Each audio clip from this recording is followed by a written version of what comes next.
And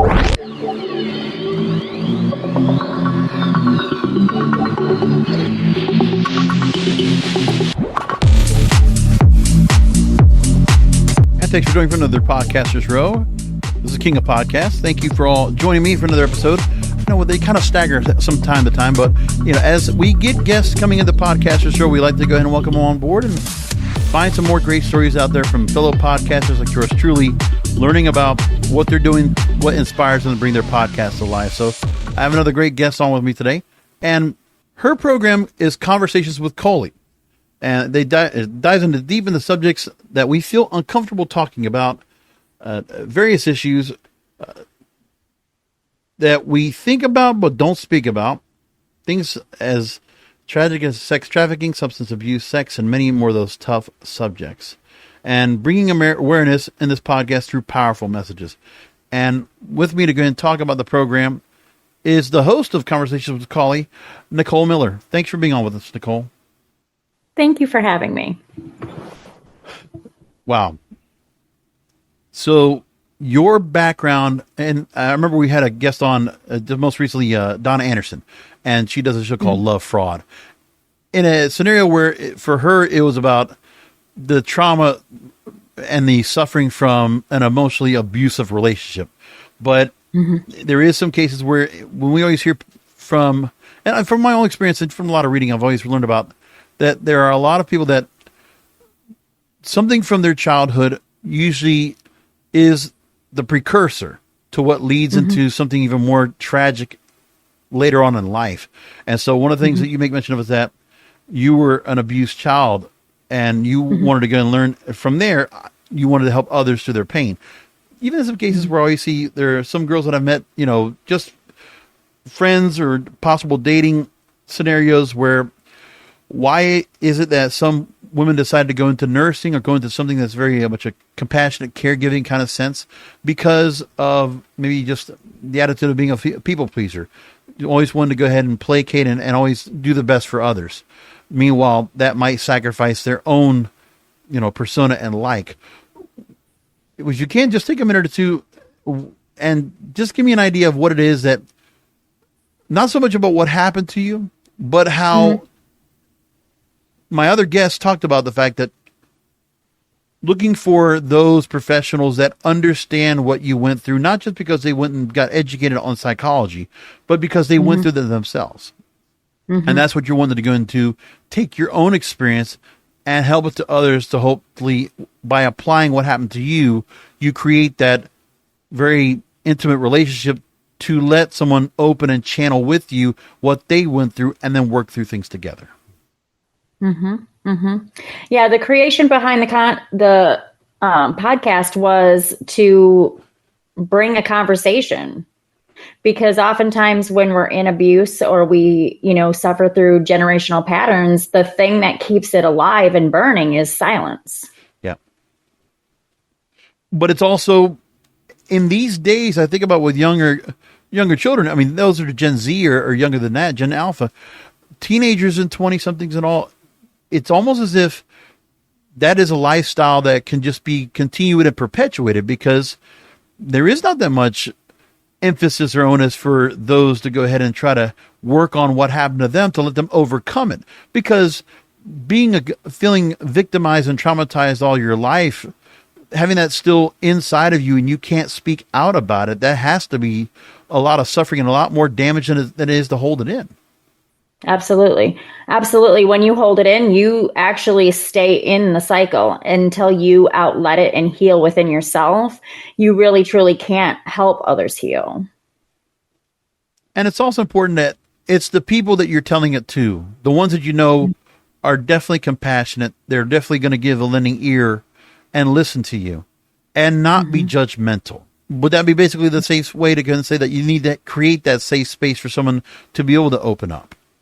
Absolutely, 100%. I mean, I don't know if we live in a world today where there isn't some sort of trauma or some sort of an abuse that someone has experienced. And so to give a safe space and allow someone to share their story and then talk about how they got through it and onto the other side of healing is, to me, it's paramount. It's much needed in this world today.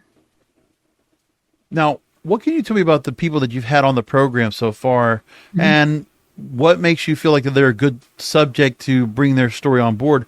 I mean, how do you encounter these guests, people that go ahead and tell these stories? I generally just go and put an ad out to find a guest, and people will send me emails. They'll share their stories. And a lot of times, if I can find a piece of my story in their story and their lesson, then I would like to highlight them on the show. So that's kind of, it organically just kind of happens. The right guests have just been aligning with our podcast, and when I'm having certain conversations in real time. So it's been quite powerful, actually. And then part of it is too, is that from the show, it looks like they were definitely, you look to try to bring, not so much of a happy ending, but at least find a silver lining in everything that happens, that there's something to come out of this, and to maybe not a full recovery, but at least there's something where you learn about what people have done to channel and use what they've done as a coping mechanism to move forward with their life and find a way to themselves. Now, do you ever notice that from your own personal story or from those with you, do they ever consider if there's something about going back and trying to find the person that they were before all that happened to them? And maybe not so much back in the childhood, but into some areas where obviously trauma will change you. It changes your persona, changes how you feel with trust, with love, with the, being intimate and close and being at one with someone else that you're getting to know, or someone that you might be in love with, that it makes it much more difficult. But do you ever look at the idea of trying to go ahead and look back and try to rediscover the traits before the trauma came into place, to try to find those parts of you that you can bring back to yourself, that you can find yourself back to the way you were, but now without the hurt?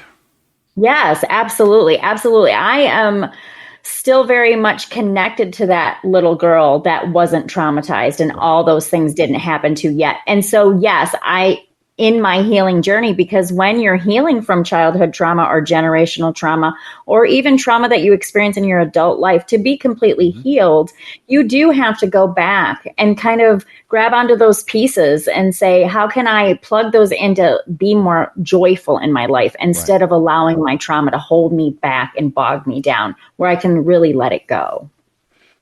And so apart from myself, I know that, for long story short, my dating life was never good. I never have had a serious relationship, no kids, never married. Never been afraid to say that, which is why also I feel good when I get to do podcasting. I've been doing it for, radio for a long time. It's my comfort zone. But one of those things is that it was a part that I always thought like there was a void to fill, because when you're growing up, you always have the aspirations, these, goals you're supposed to reach in life. And some things didn't happen. My career, I'm happy with, very happy with. A family, I'm love. But it's one of those things where, like, okay, well, here's the other boxes you're supposed to check in this thing called life. Marriage, children, those were not in the cards for me. And even if they were, as I got older, I didn't think of marriage being that ultimate goal, or children being the ultimate goal. I just, had enough trouble being responsible for myself. But when I look at it, and I look at all the research, and I think about, there's just sometimes things that were not meant to be, but it's like, it's that part of kind of tinkering and tweaking expectations after the fact. And whatever you can define that happiness that you can out of what it is. I don't know. For me, it's been tough to find that, to go down that road. And, if you ask me what me at 20 years old wanted to have out of this, they probably would have been disappointed with where I'm at now. Like, okay, yeah, great job, family's still there, but no love in your life. And so I've had that, but it's also, I feel like it's too late, because my generation, it's changed. The internet's changed everything. So like, if I would have known what I knew now and I could go back to that, it would be different. But the problem is there's also generational differences that change your chance at getting everything that you wanted in life.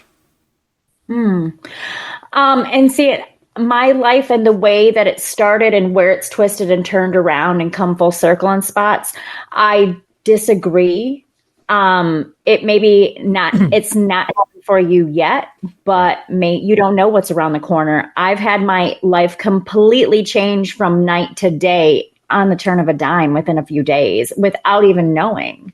Right. And so living that life and seeing it over and over again, I learned to let go of those expectations of when I should check those boxes. And I decided to scrub the box and just really be set in, okay, if love in a good, like in a healthy way isn't in the cards for me, then with a partner, then what is? Maybe just loving myself is enough. You know what I mean? Yeah. And so I think we do put a lot of emphasis on those boxes. And when I was trying to get away from my childhood abusive home, I was checking the boxes of marriage, kids, and all the things. And I was jumping from one toxic box to another. Right. And it wasn't until I discovered that once I got rid of those boxes and just turned it all inward and started loving myself, things started opening up for me. Right. You know, so you just never know.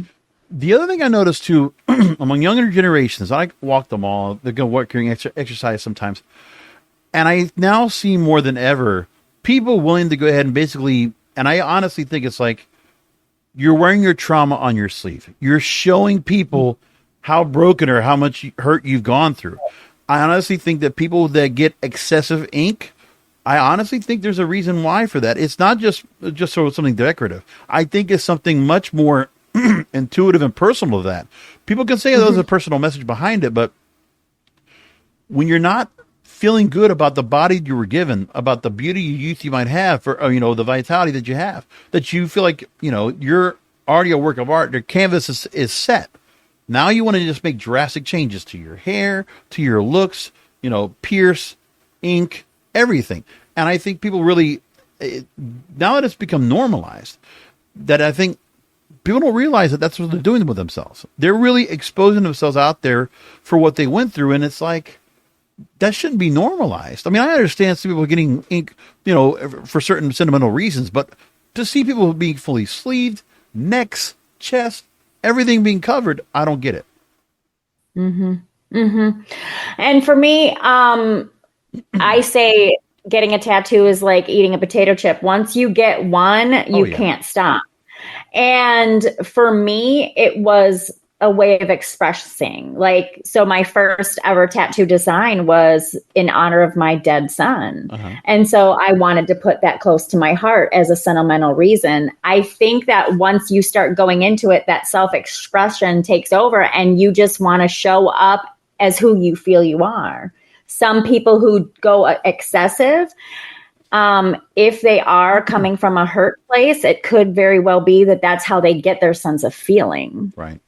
Now, you just made mention, I'm so sorry to hear that. I don't know how long ago it was, but about the loss of your son. A loved one. Yes. It's been like 28 years. Yes. I can't speak to anything like that. I lost my mother last year. That's still something that's a constant memory. But one of those things is when you've gone through trauma at a young age, and then it affects relationships, it affects where tragic things come upon, and it feels like it's a bit of a destructive pattern. Did you feel like that was something was going on, that like everything just kept happening? And it's just this roller coaster emotionally. How did you break it? How did you find out that it didn't have to be this way? And what were the steps to make that happen? Honestly, I stayed in that pattern. I mean, my first most traumatic experience started at the age of 6 that I could remember. Right. So there was trauma happening prior, but my brain wasn't letting that feed in. It wasn't till much later that all that was starting to compound.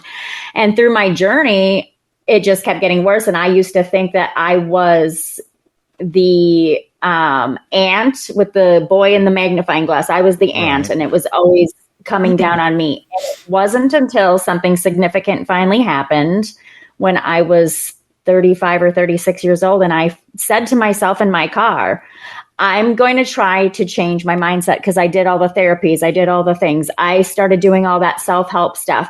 Nothing was working. Everything was just still going wrong. Right. And when I decided, okay, I'm going to start looking at things from a more positive mindset, as easy and as bullshit as I thought that was, it really did start to change. Did that mean the negative things just stopped and went away? No. But every time something bad happened to me, I looked at it from the other side of it.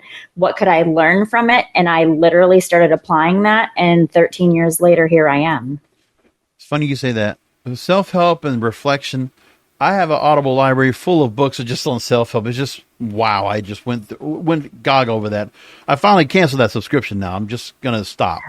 Because now I'm at a point where it's like, this right here is what you're talking about. The conversations that we have, the people that we're talking to, so we can just understand other people's perspective, and then maybe there's something out of our own perspectives we can pass along. So yes. one of the shows I do part of my own podcast network is I do a show called Depraved and Debaucherous. I do that because I feel like the current generations of people, they don't want to have love and marriage anymore. That's just not, it's passé. It's antiquated. So I really believe that people are much more susceptible to depravity and debauchery. Mm-hmm. They just rather, young men and women would rather just, be in situationships or friends with benefits or polyamorous and all these other things. So the dynamic of that traditional marriage is being diminished. There are still, and that's all, I think it's also because the ones that were able to go ahead and escape anything traumatic or tragic happening to them, that whole part of victimization, for those that were able to go and scathe past that. And those are the ones you could tell, there's always, when I always see for certain women that were just, when they got married right away, you knew why, because of the quality and how wonderful character and how wonderful they were around everyone. So of course they get swept up first, but for everyone else that's left, it's like a bad dating app. It's people that are damaged. I know I've been that for a long time, and I've also dabbled in that depravity and debauchery myself, because that's the route we go when it doesn't go right the way we want it. But what do we do to turn that around and change that around? Because if we had more love in this world and more people were able to be loved, this would change everything. We would have less depression and anxiety. And so many people going to therapists that I think sometimes the therapists, they'd rather have their patient on board, continue to treat them and continue to collect for whatever, instead of really letting them out the door a changed person. I think a lot of times too is it depends on the therapy and how they're presenting it for the patient, and are the people taking action? But yes, marriage is going out the door, divorce is on the rise, and to me, I am a huge lover of love. Like the idea of being in love for years and dying old with somebody and going through the whole life together is an amazing thing. But what falls to the wayside is communication. We simply would rather walk away. And of course, then you start, as much as you loved somebody, now you hate them because they're taking half your house, half your kids, all the things, and you start to fight. So as much as you loved, you hate. And I think that's what's on the rise, is we give up way too quickly, and we aren't willing to look in the mirror sometimes when we're married. If you're not showing up for your partner and your partner's saying, hey, you're not showing up for me, sometimes in relationships, the other person or yourself may be expecting the other person to do all the changing. And then that's not fair. We need to get more into letting people be themselves and being a couple as your individuals at the same time. Nicole, what was it like? Because you were, like you said, into your mid-30s, you were just thinking, okay, I need to go and do some kind of a reset. I need to get out of this whole funk. One of the things was that you were a mother. And at the time, you had to be able to separate what was going on with you, what you were trying to go ahead and overcome, with being the mother that was trying to show the best example, be the best role model. That had to be a struggle. What was that like? Oh, it was a struggle, because in my situation, I went into domestic violence situations. Oh. So we were going in and out of shelters. I had been isolated because I moved from Wisconsin to Florida by this time. Yeah. And I decided to leave my abuser and be done with those types of relationships until I had worked on myself. And so the kids were basically with me in tow through shelters and all the ups and downs. And through it all, even though they were little, I would just look at them and say, you know what? If I would have stayed in high school, maybe this wouldn't be happening to me. If I would have made better choices, maybe this wouldn't have been happening to me. As I went through the healing process, I started to realize that I went through these things to learn lessons. So then I would go back to the kids and I would communicate that. So with my children, I had age appropriate conversation to inspire them and say, just because we're in this situation, that doesn't mean that we're stuck here forever. This isn't our forever. This is a stepping stone.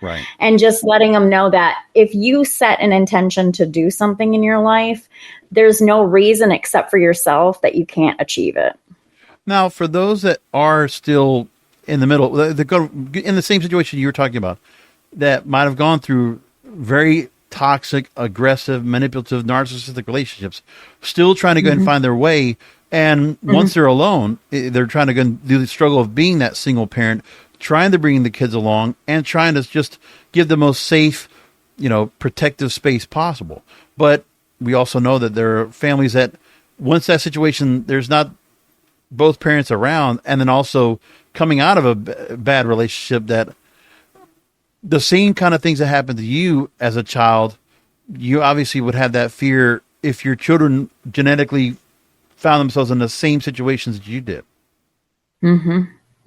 Absolutely. It's still a little bit of a fear that they could go on into their adulthood and like repeat those patterns. But I have to show them through my own healing that in order to prevent that, you have to let go of what hurt you in the past and see if there's anything you can do about it. If there's something you can do to fix it, fix it. But if you can't fix it, you got to let it go. I just see some children out there, and you can see young, innocent, wholesome, just innocent. There's nothing, but then you can just see some of the parents they're with and see how much they've gone through. And I'm like, is that child going to be okay? Once they grow up, I mean, they'll probably figure it out, but like still something there. And it's like, when parents go ahead and meet up with teachers and all, and this is like, okay, this person looks like this, the perception is going to be reality. And people are going to just say, well, there's a stigma that's going to be put on the child that didn't do anything to get this, but the parents put it on them. So like your choices as a parent and what happens to you reflects on your children. And then the children will be susceptible at the same time. So there's also a part where you can control what might happen to your children by showing the best example and realizing, well, you just can't live the way you did. I mean, there was a part where parents changed. We didn't keep the same traits and values that we did when we were young. We didn't hold on to those.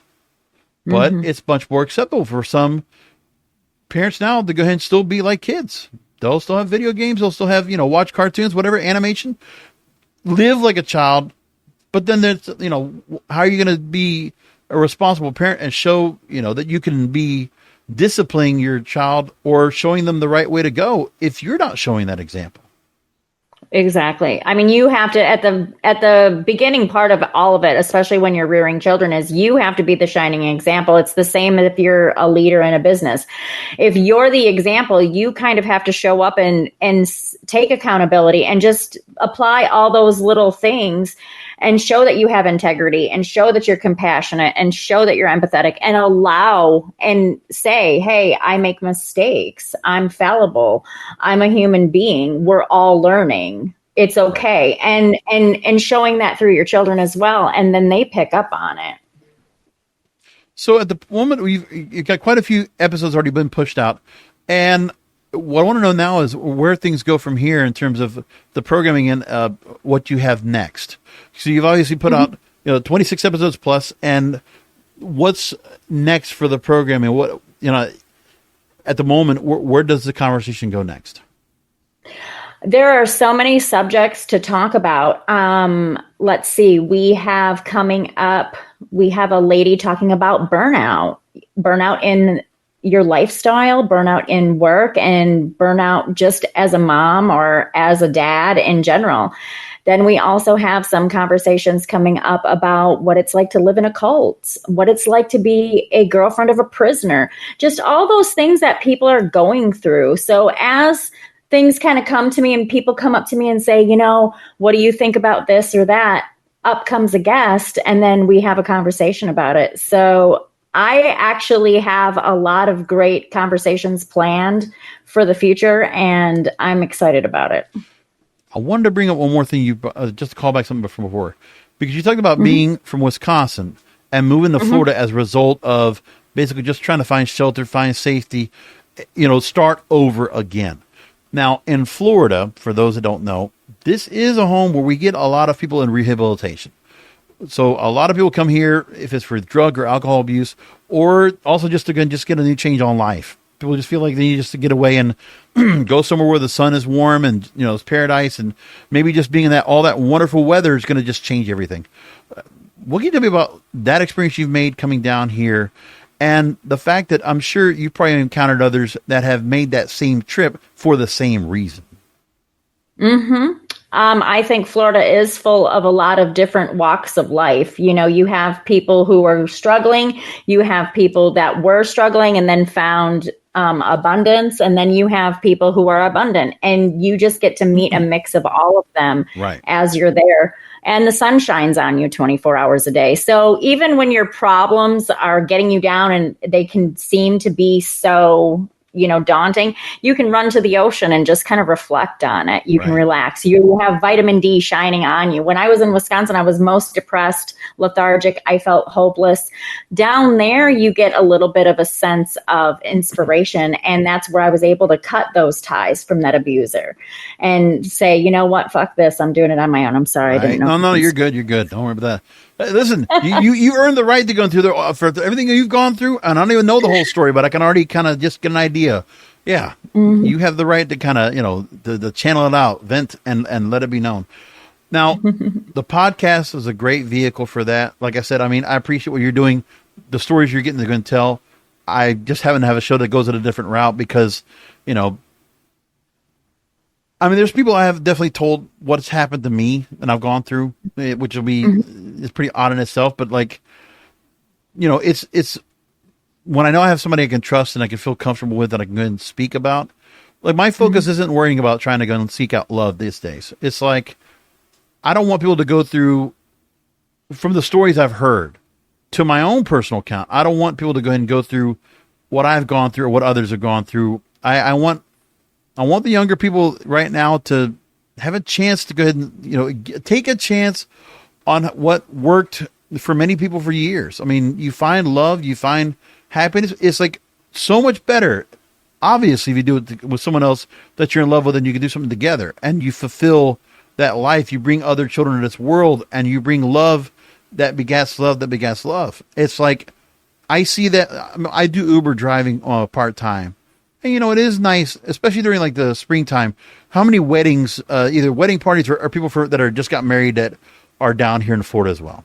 And it's like, you see the happiness in them. And it's like, that's cool. It's not like I feel like anymore, I feel like, well, why isn't this girl with me? No, I don't feel like that anymore. I feel like that's great. I see couples together. I see people that are happy. I want more of that. It doesn't matter if I get it. I want everybody else to have it. That's where I'm at this point. Yeah, I'm with you 100%. I have grandchildren in this world now, and I want that for them. As bad as my life was, I always found something to be happy about. A lot of my schoolmates that knew what was going on with me in my childhood said I was the most positive person going through hell with a smile on my face.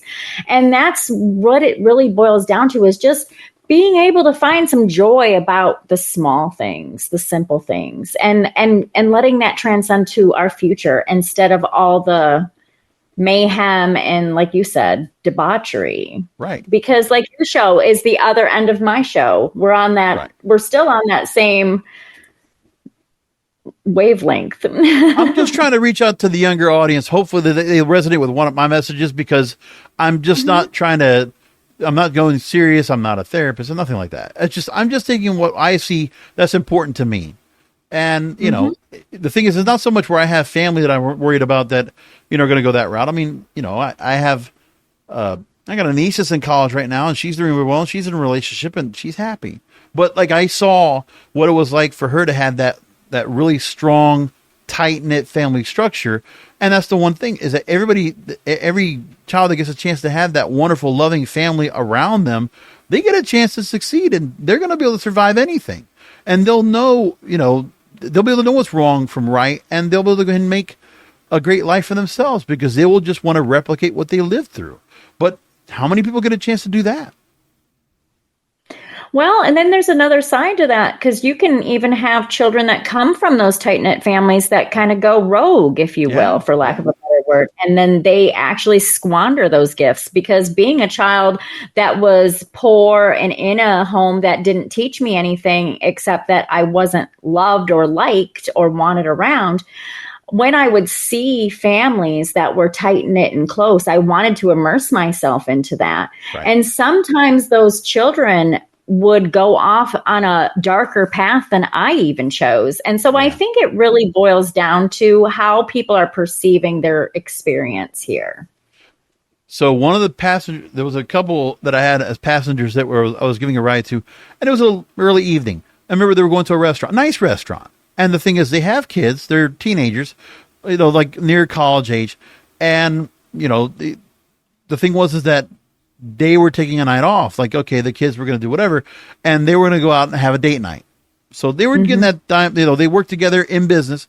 And then, the other thing was they talked about when it comes to being tight knit is that the friends it was a son and daughter, and their friends always welcome to their house. Like, okay, if you're going to hang out, come on over. We'll take care of dinner. We'll take care of this and that. You want to watch movies? You want to go by the pool? Come spend time, but come spend time at our house. We'll be the cool parents. Come on, hang out. And it's like, you're showing complete trust, as much trust as you can, so that, the things that they might not decide to go and do certain things that, would be looked down upon, because they don't have to. They don't have to feel like they're afraid of what they're doing, and they don't have to be pressured into something they don't want to do. It's those kind of things. And I just thought, wow, if I was a parent, I would want to be able to figure that out. That sounds really smart. And, they're happy about it. And also, I could tell on both of them, like, they're probably in their 40s and, had their children, they were probably in their 20s, and they look young. They look happy and vibrant. And they look themselves like they're still in love with each other and they're having a good old time. Like, that sounds like a marriage that worked and a family that worked. I'm like, okay, there are good examples out there, but if there's a way to go ahead and mend the fences for others to get that same thing. Yeah, I think we need to just put in the work a lot of the times. It's so, like I said before, it's so easy to give up on those things. You know what I mean? And when we give up, we actually project that giving up out there. And so then we don't see the options that are out there for us. But if we keep really just kind of pushing forward, even if things don't work out exactly the way we want them to, just keep going with a smile on your face, and you never know what you might encounter around the corner. And whatever those that are listening to this podcast today, when you're feeling the kind of pain and that suffering, and you're still living through it, and you're still triggered by certain things that will cause it, Nicole, you're making the point, don't hold on to it. Don't just live with it. Do something about it. There's got to be something you can do to help continue to repair, to mend what it is that caused what happened to you. Find your way out of the darkness. Find the light. Yeah. Find the light. And that's it. You don't know how long the tunnel is, but if you keep walking towards that light, you'll find it. Exactly. So again, Nicole Miller, host of Conversations with Colie. And real quickly, for those that want to go ahead and catch the show, what's the best place to go ahead and for them to, honestly, to follow along? I know you've also been writing books. So tell me what other things you're doing besides the podcast in this realm, and the best way for people to go ahead and stay connected and catch your show. Yeah, absolutely. So right now I'm currently working on doing a podcast workshop where I'm beta testing it now, where I teach people who have a story, maybe how to shed that fear, because broadcasting yourself is scary, how they can get started, what equipment they need, how to get to editing if they're not sure, people who just want to start out and tell a story, and how to keep their show running. I'm also doing a webinar coming up this Wednesday, and it's called Creating a Business from the Ashes of Your Past. And you can find that on Nicole the Content Contessa on Facebook. If you want to listen to Conversations with Colie, you can find season 1 and 2 on YouTube, and on Halloween on Spotify and all other listening platforms, Conversations with Colie season 2 premieres. Wonderful.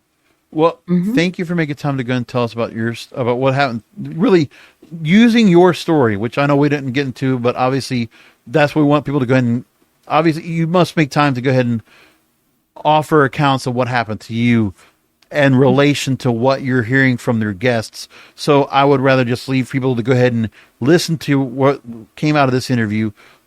Go and listen to Conversations with Colie. Check out all the podcast episodes that are already listed up there, YouTube and wherever you find podcasts. Find out for yourself. Nicole, thank you for sharing your story. Thanks for joining us, and continued success on the podcast. Yeah, thank you for having me. I appreciate it. And my pleasure. And folks, really do appreciate all of you going and listening in to another podcaster show. If you have anyone that you feel like would be good to be on the podcast, please reach out to my website, kingofpodcasts.com, kingofpodcasts with an s.com. Of course, same name for the YouTube channel and all social media. And I'll talk to you next time.